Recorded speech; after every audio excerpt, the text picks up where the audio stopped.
25 years ago, the Lions Club in Pequot wanted us to start putting together an event.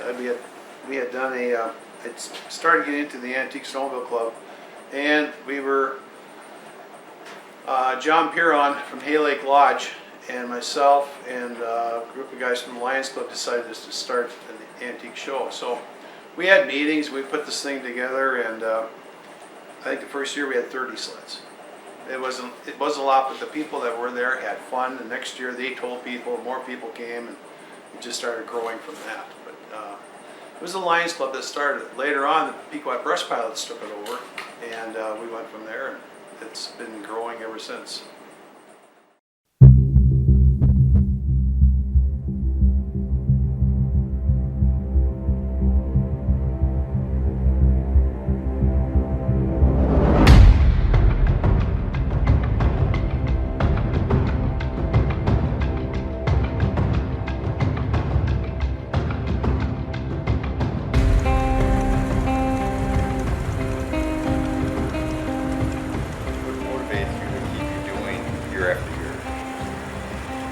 What motivates me to keep doing this?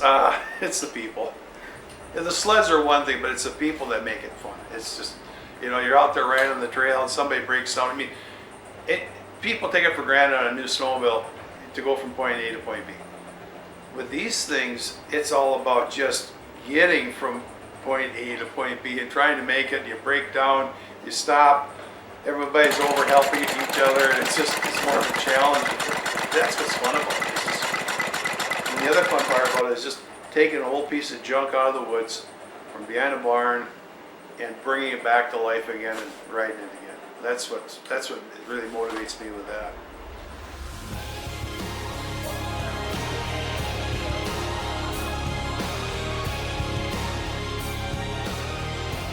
Have you ever thought this is enough?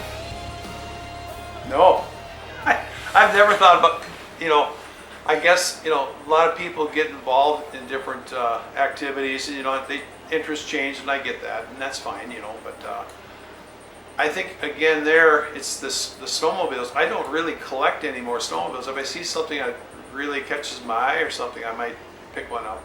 I know there's certain models that I would like to still, I mostly collect Minnesota-made snowmobiles. And I want to get a Viking yet. I've had about 5 of them, and I end up giving them away to people. And but the fun of it is just, again, for me now, after being in this so long, is getting new people involved. And you see the people now, the younger people, they want to find a phase, they want to find an older Indian or a machine like that, because those are the machines that they can live. So the younger people, we want to get the younger people involved in this too.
The first sled I ever rode was my cousin's 1967 Polaris Colt. He was 6 years old, I was 10.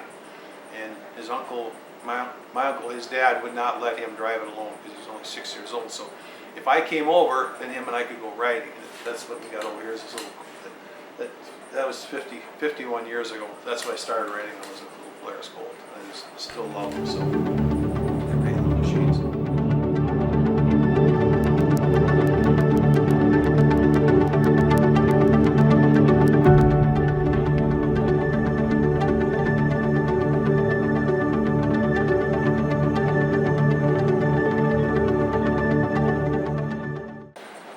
You know, back in 1990, I joined the Antique Snowmobile Club of America, and I was kind of, it's a club for restoring old snowmobiles. I call it a support club because I think it's kind of a sickness that we have that we do.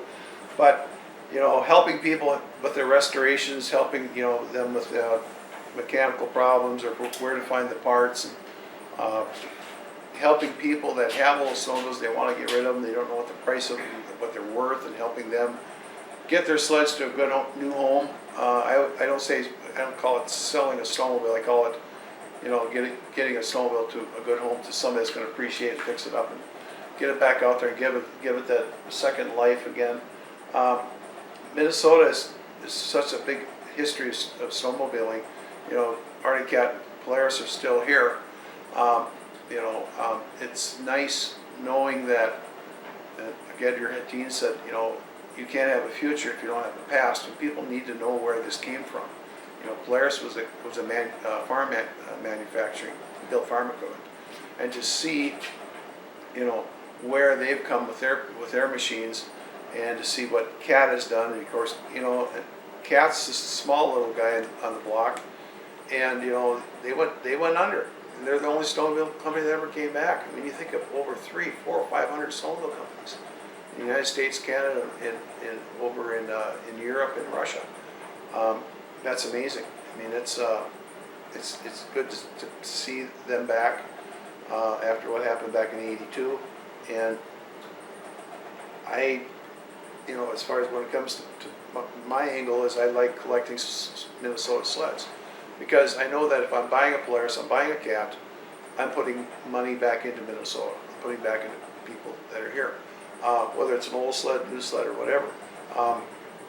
Everybody has their angle. Some people love the old vintage race sleds. Some people like an old snowmobile that maybe Grandma and Grandpa had back on the farm that they rode on, or maybe they had one up at the lake cabin or something that they went out ice fishing on. Everybody's got a different memory, a different story, a different connection with an old snowmobile. And that's kind of why we want to keep that going. And they are fun.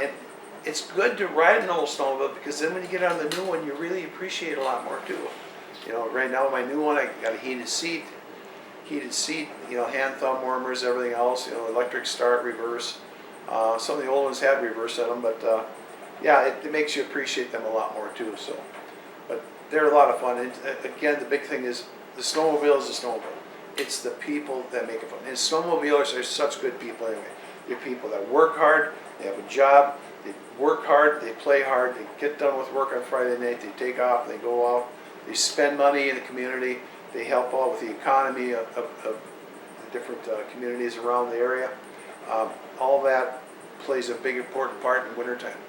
You have to stop and think too. When these guys were selling snowmobiles, trying to market, people didn't want, snowmobiles were built on a need market. They were a piece of equipment for hauling hay bales, they were used for hauling logs, they were used for power line companies.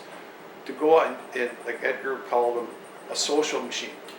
When Skidoo came out with the little Skidoo 58, that was more of a fun machine. You know, and then Polaris came along with the Mustang, Cat came out with the 100, and you know, your different companies started coming up with different snowmobiles.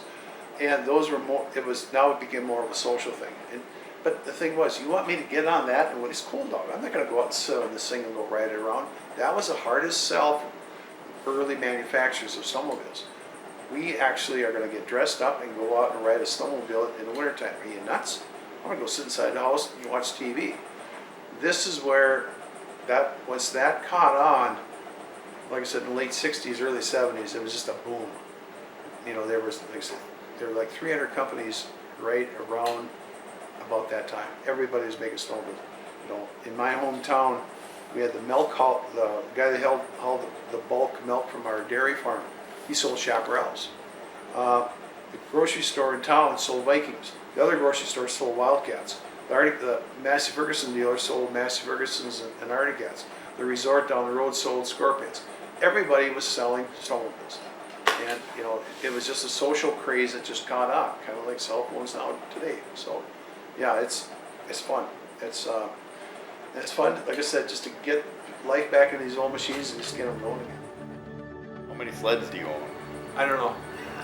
I've owned over 400 over the last 20 years. I probably have about 30, 35 right now that my newest sled's in 2012 and my oldest one's in 1946.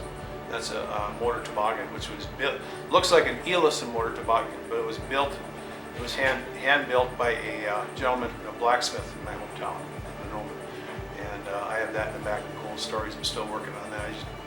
I've got a Suzuki motorcycle back there. I got a Suzuki Marauder with a 600 V twin. I want to drop in that. So it had a motorcycle. It had a Harley motor. To find that vintage motor, the people hear that you're going to put it in a sled, they kind of look at you kind of funny. So I'm going to probably put that motor in there and get that one going. Over the last 25 years, what memory sticks out the most? I would say probably having Edgar Hettine, C.J. Ramsted, Walt Peterson,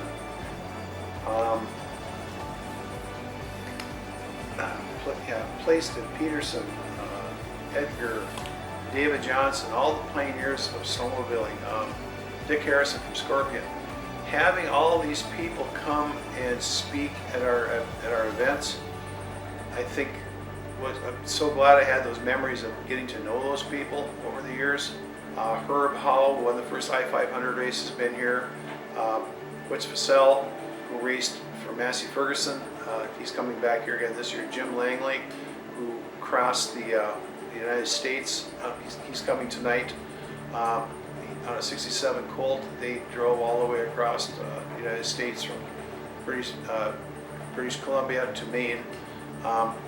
All these people that were part of this. The other fun part of it is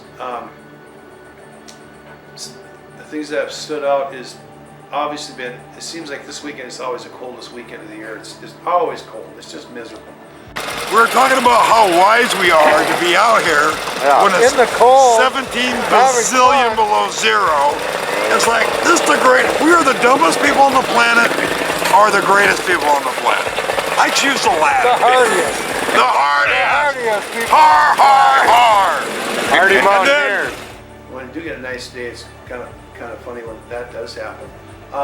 Crazy things that have happened. Sue Saylor driving her Trailmaker and the throttle sticking as she ended up going down the bank and across a frozen pond and dubbed it the Yellow Submarine. Steve Claypatch driving along and all of a sudden his steering wheel falls off and goes plowing into a fence. There's been some real fun things that have happened over the years. So yeah, there's been a lot of good memories from the show, and that's what snowmobiling's all about. It's just the good memories of good friends, meeting new people, sharing what we do. It's having